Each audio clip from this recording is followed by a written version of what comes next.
Assalamualaikum warahmatullahi wabarakatuh. Waalaikumsalam warahmatullahi wabarakatuh. Alhamdulillahirabbil alamin. Wassalatu wassalamu ala asyrafil anbiya'i wal mursalin. Sayyidina wa maulana Muhammadin wa ala alihi wa sahbihi ajmain. Amma ba'du. Yang saya hormati, yang dimuliakan Ustadz Abi Thalib, Ustadz Aris Rendra, dan juga semuanya peserta webinar yang berbahagia. Kita banyak bersyukur kepada Allah dengan anugerahnya kita dalam keadaan sehat.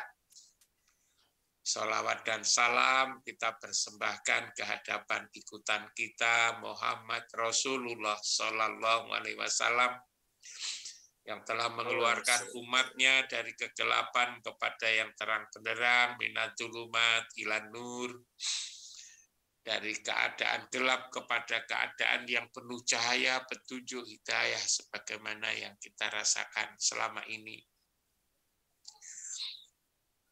Terima kasih, ini waktunya agak maju ya. Biasanya kan jam 4, jam 5, jam setengah 5 sampai jam 5. Ini Ustadz Abi Thalib ini kurang panjang pikirnya. Pikir itu harus lebih panjang itu sebetulnya. Jangan dirubah-rubah. Kalau dirubah-rubah namanya tidak istiqomah.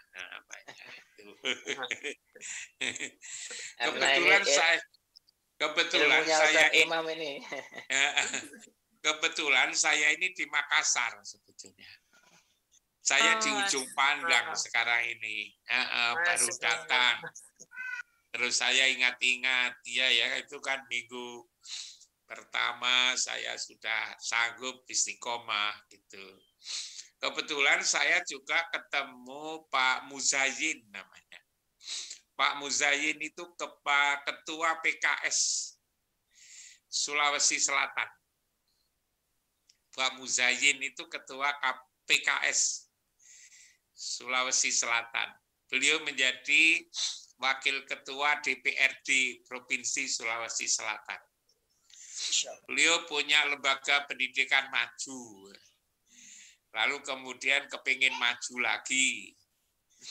Lalu beliau kepingin saya ini datang ke sekolahnya, ke lembaga pendidikan. Jadi di Malang ketemu PKS, di Makassar juga ketemu PKS. Akhirnya di mana-mana PKS ini. Akhirnya di mana-mana PKS itu jadinya itu. Alhamdulillah. Zaman bisa kontak orang namanya Pak Muzayyin, itu ketua PKS di Sulawesi Selatan yang punya lembaga pendidikan maju di Maros. Di Maros. Nah, saya ini kan didatangin oleh Ustadz Abi Thalib beberapa hari yang lalu gitu kan, diskusi gitu. Saya sebetulnya mau belajar itu sama beliau. Ya diskusi panjang di rumah itu tentang Islam. Gitu. Saya tidak tahu sebetulnya kalau Islam itu jangan diperdebatkan. Memang Islam itu dimusyawarahkan sebetulnya. Sebab agama ini sebetulnya tidak memerlukan debat itu sebetulnya. Agama itu dirasakan saja. Sebab orang debat itu ujungnya itu 2. Satu menang, satu kalah. Kalau debat.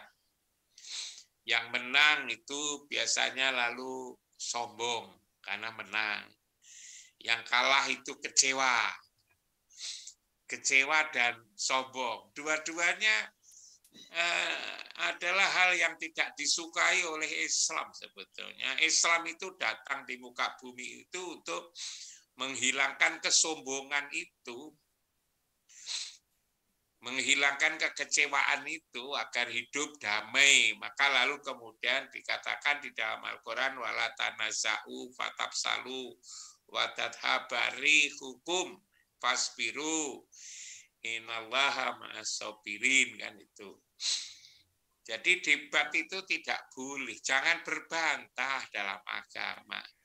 Yang merasa menang belum tentu bahwa dia itu menang menurut Allah. Yang kalah juga belum tentu yang menentukan. Tuhan itu tidak memerlukan dukungan kita kok sebetulnya. Tuhan itu, Allah itu mempunyai satu otoritas ya, untuk menentukan sendiri. Tidak perlu Allah itu menunggu hasil seminar.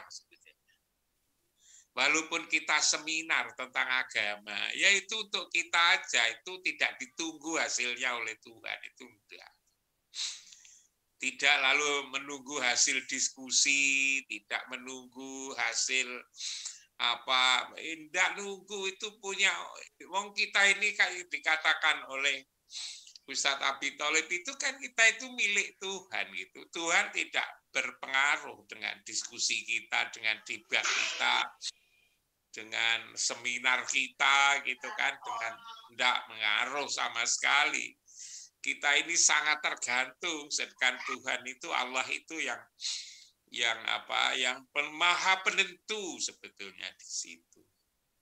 Nah, tapi lalu Ustadz Ali Abi Tholib ke rumah juga tidak ngajak debat, tapi ngajak musyawarah, tukar pikiran, pandangan saya seperti apa, gitu kan, juga tidak dibantah, saya juga tidak bantah. Ustadz Abi Tholib ya biarin aja gitu. Lalu ketika itu ngomong-ngomong tentang Muhammad sebagai Rasul itu, Muhammad sebagai Rasul.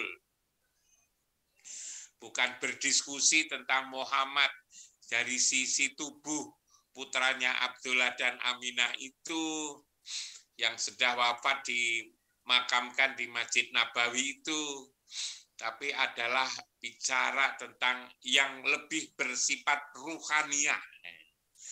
Kalau jasmani bisa wafat, tapi kalau ruhani tidak pernah wafat waktu itu.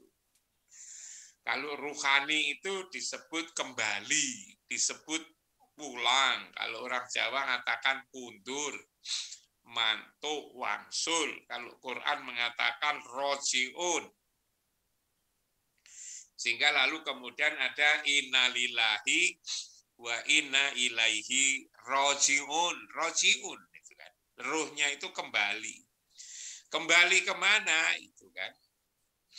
Kalau dari tubuh kita ini kan diterangkan di surat Al-Hujurat itu. Ayat 13, ya ayuhan nas inna khalaqnakum min dzakarin wa unsa wa ja'alnakum syu'uba wa qabaila lita'arafu. Inna akramakum indallahi atqakum. Itu kan lebih kepada fisik sebetulnya, tubuh ini yang bersifat fisik ini. Tapi yang fisik ini tidak sempurna kalau tidak ada ruh. Di surat As-Sajdah ayat 9 itu summa sawahu wa nafakha fihi min ruhihi wa ja'ala lakumus sam'a wal absara wal afidah qalilan ma tashkurun. Aku sempurnakan ya kejadian ini dengan aku tiupkan ruh. Jadi di situ untuk menyempurnakan tubuh yang itu berasal dari ibu bapak itu lalu ditiupkan ruh. Lalu kemudian dijadikanlah pendengaran, penglihatan, lalu afidah ya. Tapi dikatakan di situ qalilan ma tashkurun. Sedikit sekali orang yang bersyukur, itu sedikit sekali. Diterangkan begitu di dalam Al-Quran. Lalu kemudian bicara tentang manusia yang dari bapak dan ibu ini yang keturunan Adam. Yang bicara waktu itu tentang manusia, tentang tubuh manusia tadi. Yang ya ayuhan nas inna khalaqnakum min dzakarin wa unsa itu.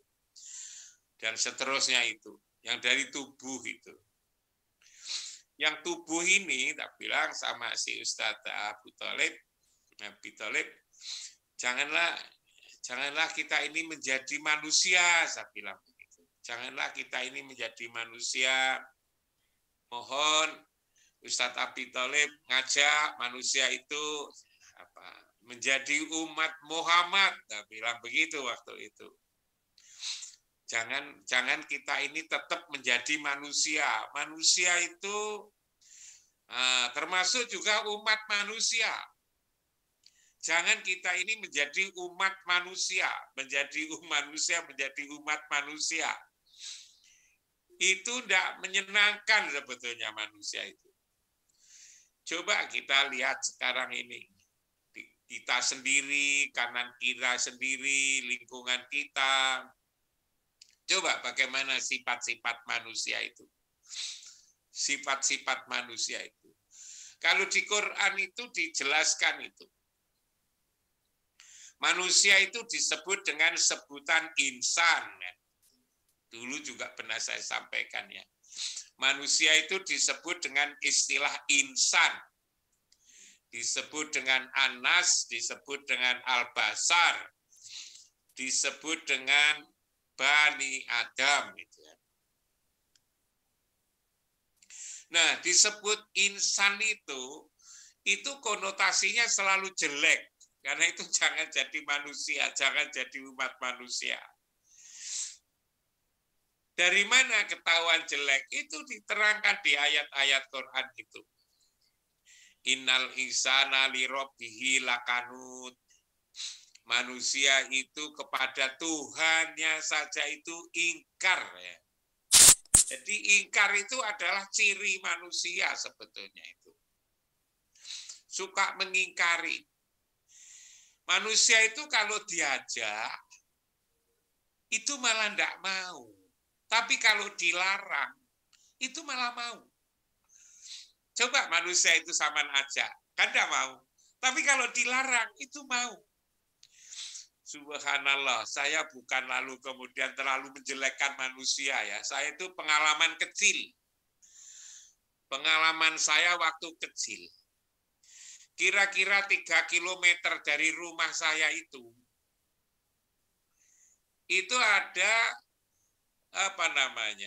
ada kandang babi. Ada kandang babi. 3 kilometer dari rumah saya itu. Saya itu loh kecil-kecil kok suka lihat babi itu. Yang saya suka itu apa? Saya suka itu ketika si pekerja itu memasukkan babi ke keranjang yang mau dibawa ke kota itu. Coba mungkin Ustadz Abi Thalib belum pernah ya memasukkan babi ke keranjang. Belum. Pak Ustadz Aris juga belum pernah ya. Ustadz Taufik juga belum pernah. Saya pernah. Memasukkan babi ke kandang kalau ke keranjang, kalau salah itu berat.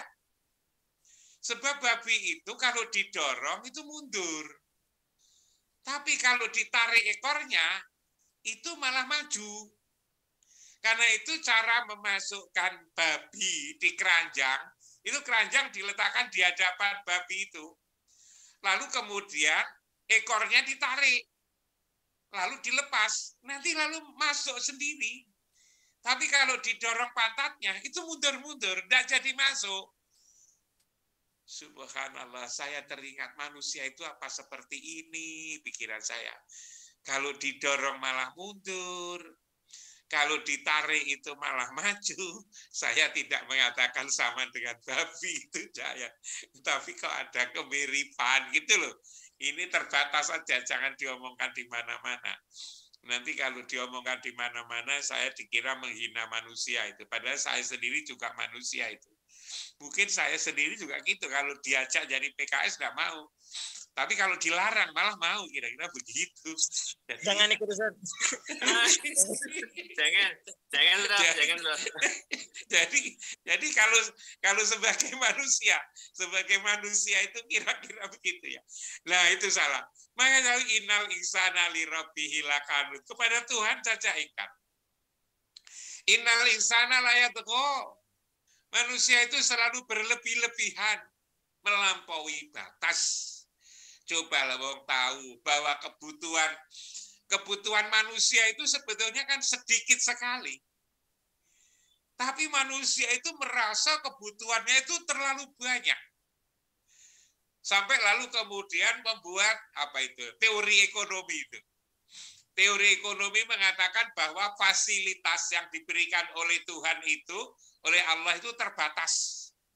Sementara kebutuhan manusia itu tidak terbatas. Karena itu harus dibatasi gitu, harus dibatasi.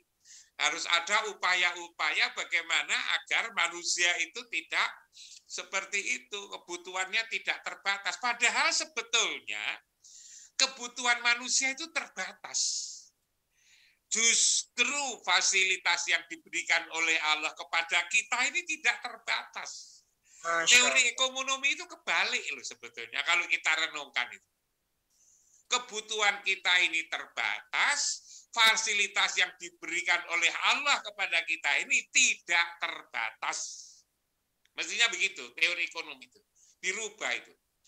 Coba kebutuhan manusia itu apa? Kebutuhan itu kan hanya makan.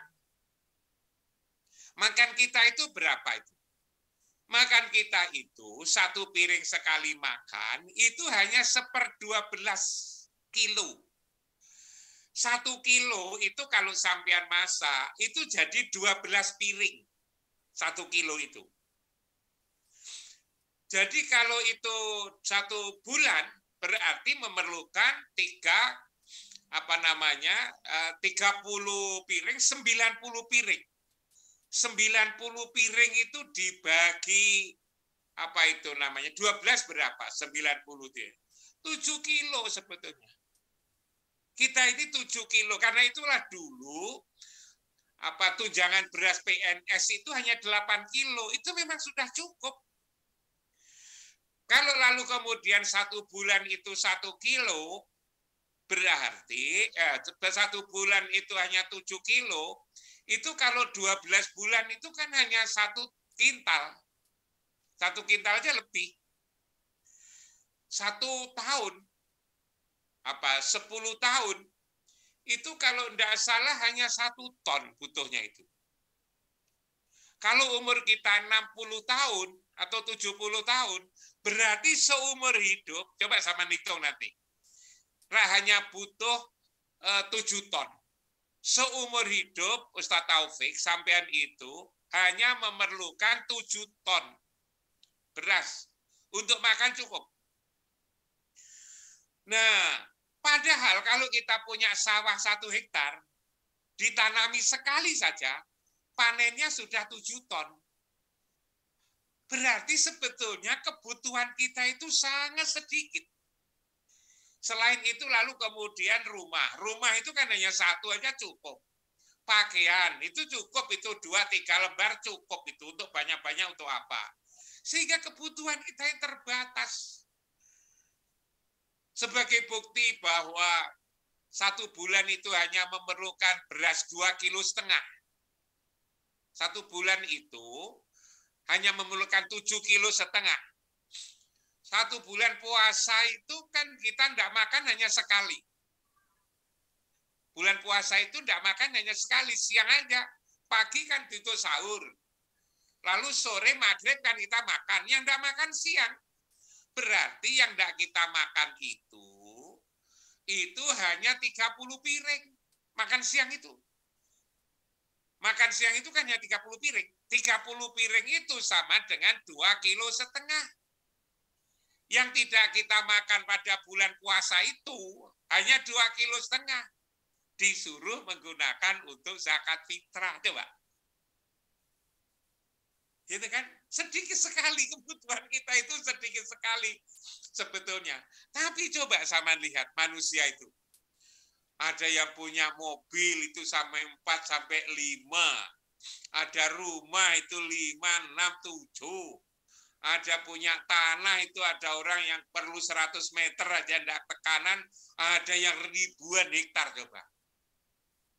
Itulah sebetulnya layat sebetulnya berlebih-lebihan. Manusia itu berlebih-lebihan sebetulnya. Khuliqa halua, innal insana khuliqa halua. Selalu berkeluh kesah. Manusia itu berkeluh kesah. Idza masau syarru jazua wa idza masaul khairu manua. Coba. Innal insana lafi khusrin. Innal insana ladulmun mubin, dolim yang nyata manusia itu. Doluman jahula. Manusia itu doluman, dolim dan jahil. Coba sama lihat itu. Amati satu-satu. Kapuro. Sidala, tukang debat. Kalau tidak debat itu tidak suka itu. Sampai agama aja diperdebatkan, lalu dipertengkarkan. Nah, itu kan. Doifa, lembek, faturo, tergesa-gesa. Kalau tidak salah ada 36. Semua jelek, kecuali satu. Laqad khalaqnal insana fi ahsani taqwim. Tapi segera disusul. Summa rodatnahu asfala safilin. Jadi kalau kita menjadi manusia, maka lalu sifat-sifatnya ya seperti itu. Setelah saya pelajari, ternyata manusia itu adalah hawa, nafsu, dunia, setan. Itu manusia sebetulnya. Manusia itu adalah hawa, nafsu, dunia, setan. Itu manusia. Karena itu kalau kita menjadi manusia, ya menjadi setan sebetulnya. Menjadi hawa nafsu. Maka perlu dzikir yang kayak begini ini, jangan dikurang-kurangi, Ustaz. Jangan dikurangi. Untuk mensucikan hati itu qad aflaha man tazakka wa dzakara asma rabbih fasholla. Ingat dan sholat gitu loh. Ingat dan sholat agar kita ini lalu menjadi bersih, menjadi suci, menjadi umat Muhammad. Kalau ceramahnya yang biasanya 30 menit itu bisa dikurangi. Tinggal 20, tinggal 15, dan kadang-kadang tidak perlu gitu kan. Orang itu tidak berubah hanya karena diomongi kok. Manusia itu kelakuannya itu hatinya tidak berubah karena diomongin. Coba kalau tidak percaya, saman omongi istri sampean di rumah itu. Apa lalu setelah saman omongi berubah? Ya malah ganti ngomongi. Sama ngomongi 2 kalimat ditambah nanti dia 6 kalimat. Itu istri. Begitu juga. Sampean kalau diomongi istri juga tidak mau. Tahu apa kamu itu?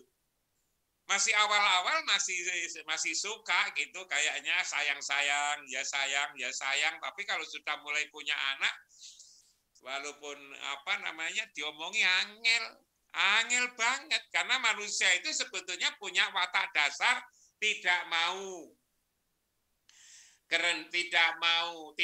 kelintasan, tidak mau kerendahan, tidak mau kekurangan, tidak mau kalah. Karena memang di dalam diri manusia itu ada 4 unsur. Ialah unsur angin, yang angin itu ciri khasnya kan tidak mau itu di saling balapan, ada balapan angin, tidak ada itu. Tidak mau kelintasan angin itu. Tidak mau kerendahan, itu air. Di dalam tubuh kita ini ada air. Karena itu punya sifat-sifat air. Tidak mau kerendahan. Lalu kemudian tidak mau kekurangan. Karena apa? Karena dalam tubuh kita ini ada tanah. Lalu kemudian karena api, di dalam tubuh kita ini ada api, maka tidak mau kalah. Lah ini manusia itu seperti itu. Sebetulnya ciri-ciri manusia itu. Yang itu selalu konotasinya jelek. Yang saya mohon maaf itu. Ustadz biasanya yang memberi konotasi insan itu. Baik itu Ustadz. Dulu kan tak bilang. Ustadz itu kalau doa, ya Allah, ya Rob. Mudah-mudahan anak saya, santri-santri saya, keluarga saya, mahasiswa saya, kelak menjadi insan kamil. Insan itu jelek, setan itu. Kamil itu sempurna. Jadi ya moga-moga mahasiswa saya jadi jelek yang sempurna. Setan yang sempurna. Lah kita ini dongo saja kadang-kadang itu ndak hati-hati. Akhirnya dikabulkan, akhirnya anaknya jadi nakal. Karena memang diminta untuk menjadi nakal. Insan itu loh. Jadi di Quran itu selalu jelek, semua jelek. Lah kok kita lalu kemudian jadi baik, itu kan keliru. Mungkin juga adalah, mungkin pengertiannya seperti tidak saya, sebagaimana pengertian yang saya sampaikan ini, tetapi kalau di Quran seperti itu. Nah, karena itulah maka jangan jadi umat manusia, tapi jadilah umat Muhammad. Tapi lagi itu kan. Pertanyaannya adalah bagaimana menjadi umat Muhammad? Menjadi umat Muhammad itu ya lewat sholat, lewat jadi kita mi'raj itu loh, mi'raj. Kalau Muhammad mi'raj ke Sidratul Muntaha, kita mi'raj. Mi'rajnya mukmin itu apa? Lewat sholat itu loh sebetulnya. Sholat itu saja yang bisa memperbaiki hati yang menjadi umat Muhammad, itu hanya lewat sholat. Tidak ada cara yang lain. Saya lihat saya di Quran itu kan, mulai wasta'inu bisobri wassalah gitu. Qad aflaqal mu'minun alladzina fi salatihim khoshi'un gitu kan. Awalu ma yukhasabu bihi yaumal qiyamah as-shalah gitu kan. Innal insana khuliqa halu'a idza masau syarru jasu'a wa idza masaul khairu manu'a illa musallin, kecuali orang yang sholat sebetulnya itu. Jadi memang yang memperbaiki itu sholat. Kalau sekolah tidak bisa memperbaiki kalau sekolah itu, apalagi sekolah-sekolah yang tidak memperhatikan agama. Maka saya diskusi sama Ustadz Abi Tholib, katanya sekolah itu bisa memperbaiki hati orang, bisa membangun akhlak yang bagus.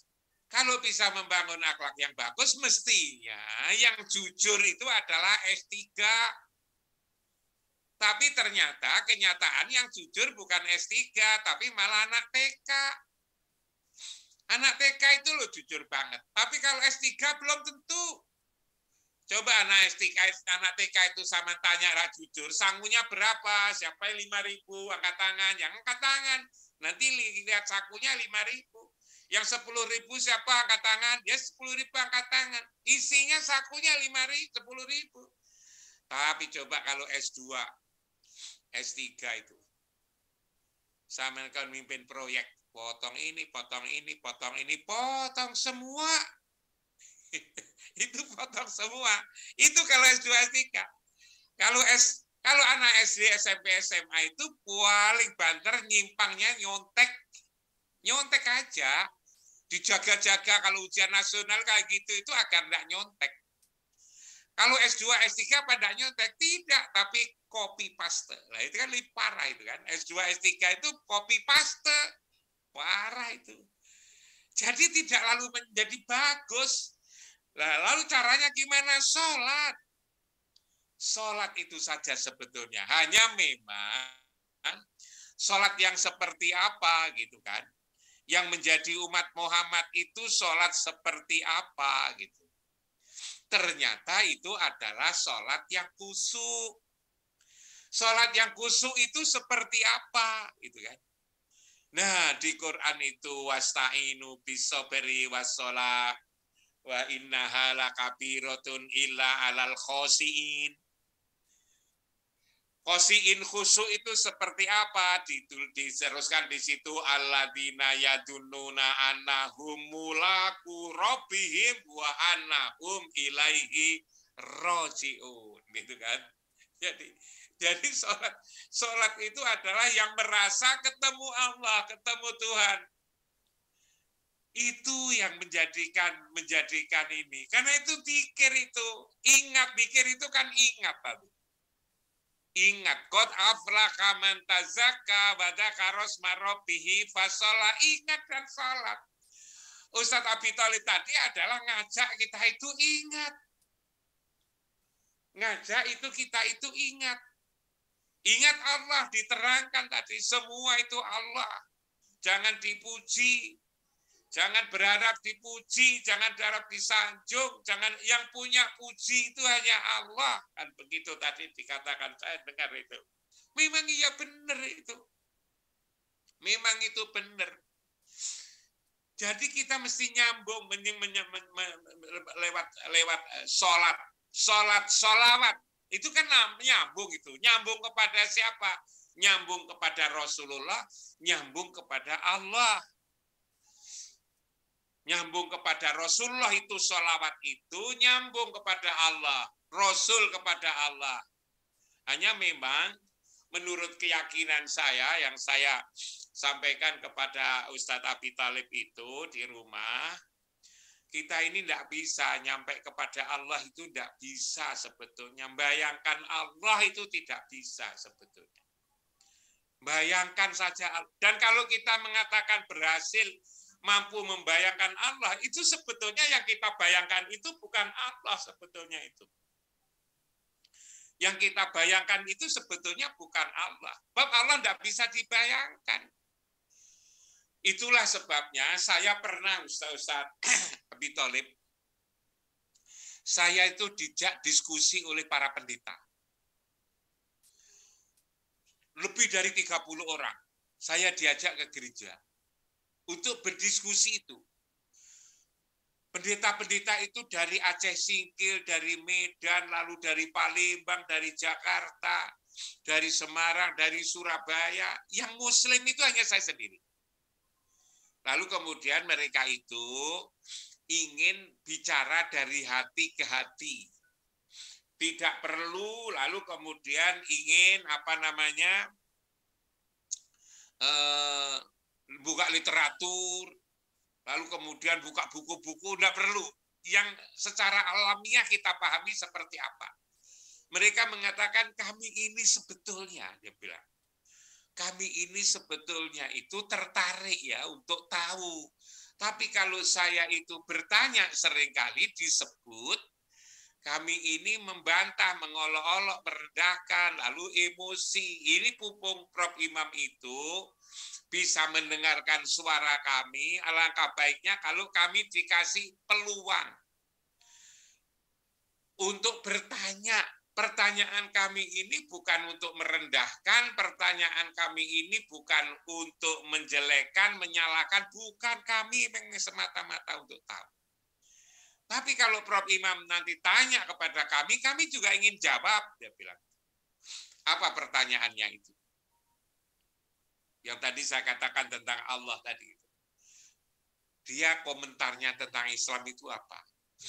Katanya agama yang paling tidak jelas. Konsep ketuhanan yang paling tidak jelas itu katanya Islam. Coba kalau ketemu Ustadz Abi Thalib apa tidak segera marah? Kok berani-beraninya mengatakan bahwa konsep ketuhanan yang paling tidak jelas itu adalah Islam katanya. Padahal kita mengatakan yang paling jelas itu adalah Islam. Dia itu loh. Kok mengatakan yang paling tidak jelas itu Islam? Kenapa berani? Ya karena memang hanya menghadapi saya aja. Dan saya sendiri. Lalu kemudian yang tidak jelas itu apa? Katanya itu yang tidak jelas itu adalah Allahnya itu siapa? Katanya Tuhannya umat Islam itu Allah. Tapi Allah itu kan nama. Yang punya nama Allah itu siapa? Yang bernama Allah itu siapa? Kalau mereka itu ngaku kalau bertanya 5 orang, penjelasannya 5 jenis. Kalau pertanyaannya itu kepada 10 orang, jawabannya ya 10 jenis dan seterusnya. Nah, tentang Allah aja penjelasannya berjenis-jenis. Berarti kan tidak ada yang paham. Berarti kan tidak jelas gitu kan. Dari situ komentar mereka itu seperti itu. Lalu kemudian saya tanya, saya tidak marah ketika itu. Memang orang tua untuk apa marah?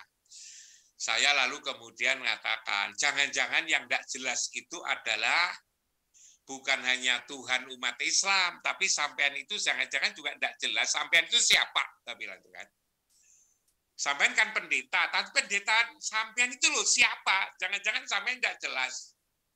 Lalu kemudian mereka mengatakan, ya jelas Pak, gitu kan. Kami ya jelas, kami bisa jelaskan tentang diri saya. Nah, sekarang saya tanya, itu kaki siapa? Itu Ibu Endang, pendeta.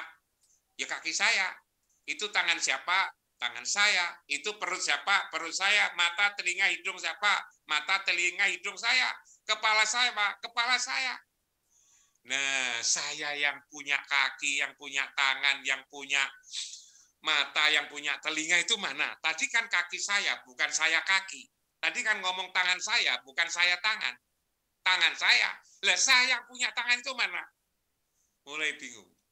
Akhirnya lalu kemudian ibu itu nunjuk kepada dadanya itu. Nah, bener sampean pakai tangan kanan. Ya itulah saya yang ada di dalam dada itu. Itulah namanya roh. Nanti malam kalau ibu tidur, tak bilang gitu. Matanya kan masih ada, telinganya kan masih ada, hidungnya masih ada, mulutnya masih ada, otaknya masih ada. Apa lalu nanti malam itu kalau ada suara indah ibu bisa dengarkan aku tidur? Nggak bisa. Apa kalau bisa melihat? Wong matanya masih ada. Nggak bisa lihat. Apa bisa mikir? Wong otaknya masih ada. Katanya nggak bisa. Nah, kenapa kok nggak bisa lihat, nggak bisa dengar, nggak bisa ngomong, nggak bisa mikir kalau waktu tidur? Mulai bingung. Lalu saya beritahu, kalau Islam itu jelas. Kenapa nggak bisa melihat, nggak bisa ngomong, nggak bisa dengar? Karena yang punya mata itu lagi digenggam oleh Allah. Allahu yatawaffa anfusakina maultiha alati lam tamut fi manamiha. Dan seterusnya. Sampai percaya atau enggak. Tapi ada keterangan seperti itu. Orang tidur itu sebetulnya roh. Yang punya mata, yang punya telinga, yang punya otak itu lagi pisah. Apalagi nanti kalau roh ini sudah pulang, sudah kembali, sudah wangsul, sudah rojiun, maka tubuh ini harus segera, kalau Islam segera dimandikan, lalu dibungkus, disolati, lalu dibawa ke kuburan. Kenapa dibawa ke kuburan? Wong orangnya masih segar begini. Karena yang punya roh ini sudah kembali, sudah wangsul, sudah pulang, sudah rojiun, ninggalkan tubuhnya ini. Kalau agama sampean, jasadnya segera dirias, segera masukkan peti, lalu kemudian dibawa ke kuburan. Walaupun masih muda. Kenapa? Karena yang punya tubuh sudah pulang kembali. Bilang. Apa penjelasan saya ini jelas? Saya bilang gitu. Jelas katanya. Ada bisa dibantah? Enggak katanya. Lalu kemudian mulai kapan sampean jelas tentang diri sampean? Ya sekarang ini. Lah ya. Tak jawab begitu. Wong tentang dirinya sendiri baru jelas sekarang ini. Sudah umurnya 50-60 tahun, sudah menjadi pendeta, tak bilang. Kok lalu kemudian ngomong Tuhannya umat Islam tidak jelas. Bukan saja Tuhannya umat Islam tidak jelas, tapi adalah diri kita sendiri yang benar-benar diri tidak jelas. Nah, jadi tahu toh bahwa umat Islam ibu bapak tidak saja Tuhannya umat Islam tidak jelas, tapi diri ibu bapak yang juga tidak jelas. Sekarang baru jelas. Sekarang lalu kemudian Tuhannya umat Islam itu siapa? Tuhannya umat Islam itu, tak bilang, kalau sampean katakan tidak jelas, memang tidak jelas. Bagaimana waktu Tuhannya umat Islam itu tidak berupa, tidak berbentuk, tidak beralamat, dan tidak ada yang menyerupai. Di dalam Quran itu katakan, walam yakul lahu kufuwan ahad. Tapi umat Islam, tokoh-tokohnya, elitnya itu, ulamanya, gitu kan? Kalau umpama saya sudah kenal dulu, Pak Abitolib, Ustadz Abitolib bisa jelaskan. Gitu kan? Ustadz-ustadz itu bisa menjelaskan dari yang tidak jelas menjadi jelas. Saya bilang itu. Saya bisa menjelaskan dari yang tidak jelas menjadi jelas. Jangan dikatakan lalu kemudian tidak jelas titik. Bisa dijelaskan. Lalu gimana cara menjelaskan? Kata Allah ini bukan dari sumber, dari sembarangan sumber, dari pinggir jalan. Enggak, ada yang mengenalkan. Kata Allah itu ada yang mengenalkan. Yang mengenalkan itu siapa? Yang mengenalkan itu, kalau syahadat itu, tatkala disebut Allah, nama dia selalu disebut.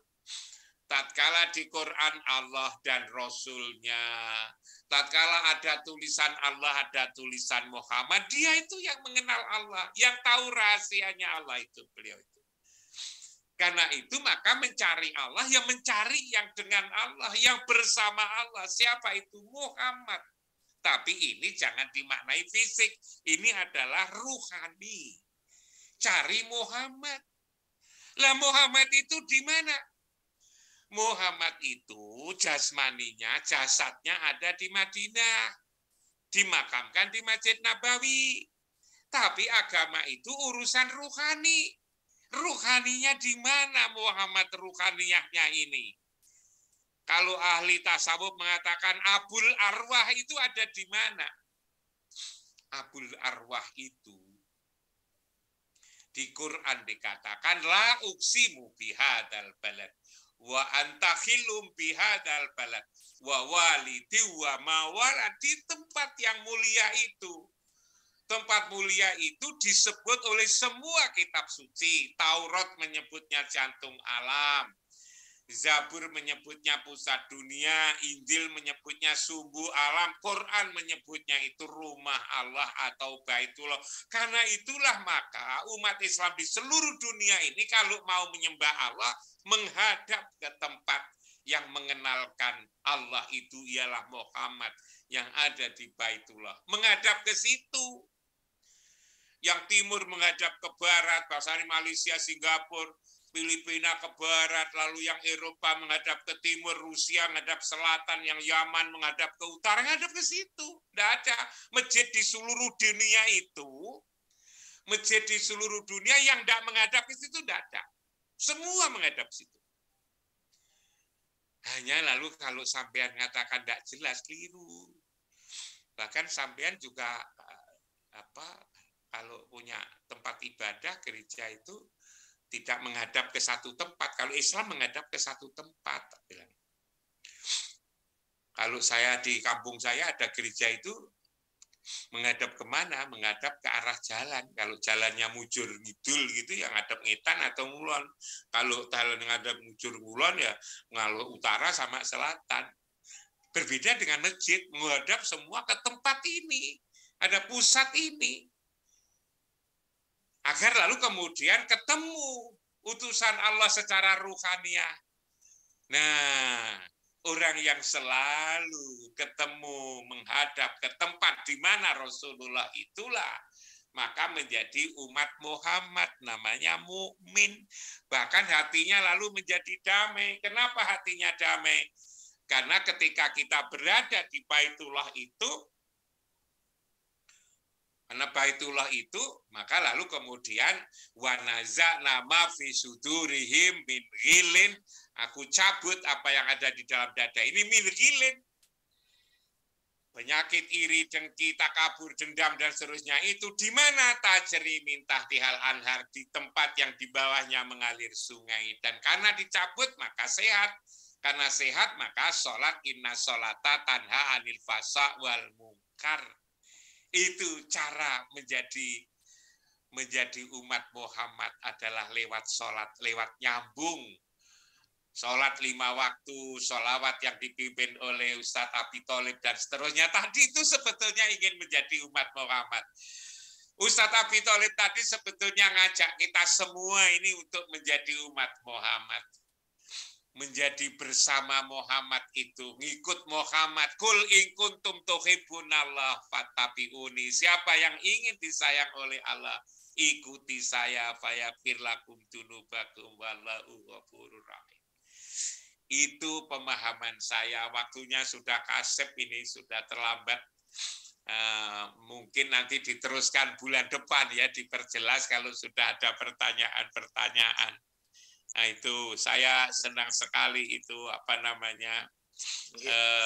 musyawarah ini, musyawarah agama. Wong kita ini kan di surat apa itu namanya Al-A'raf apa itu kan, wa intabu wa aqamusholah wa atuz zakah fa ihwanukum fiddin. Manakala kita sudah sama bertaubat, mendirikan sholat, lalu kemudian zakat, maka kita ini sebetulnya menjadi saudara kandung.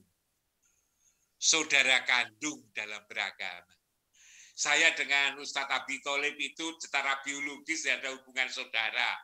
Dengan Ustadz Aris, dengan Ustadz Asril, dengan Ustadz Taufik, tidak ada hubungan saudara. Saudara biologis. Tapi kalau sudah seperti ini, wa intabu wa aqamus shalah wa atuz zakah fa ikhwanukum fiddin. Kita ini saudara kandung dalam beragama.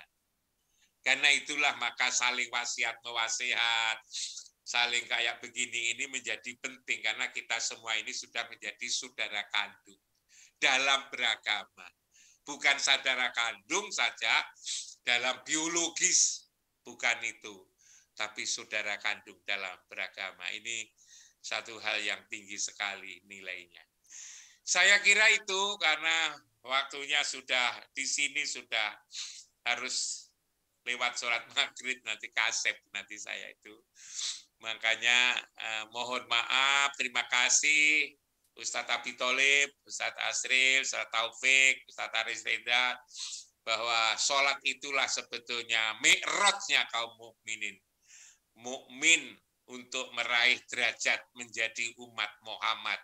Jangan menjadi umat manusia, sebab kalau umat manusia li rabbihi lakanut, lafi kusrin, ladulmun mubin, doluman jahula, do'ifa, kafuro, macam-macam itu. Tapi kalau umat Muhammad sifatnya sidik, amanah, tabligh, dan patonah. Kalau bukan umat Muhammad sifatnya adalah hawa nafsu dunia setan dirubah. Hawa nafsu dunia setan dirubah menjadi sidik, amanah, tabligh, dan patonah. Sidik, amanah, tabligh, patonah yang dalam hati inilah disebut dengan umat Muhammad. Mulia sekali saya kira pengajian ini. Sekali lagi mohon maaf, kurang lebih mohon maaf. Makasih. Assalamualaikum warahmatullahi wabarakatuh.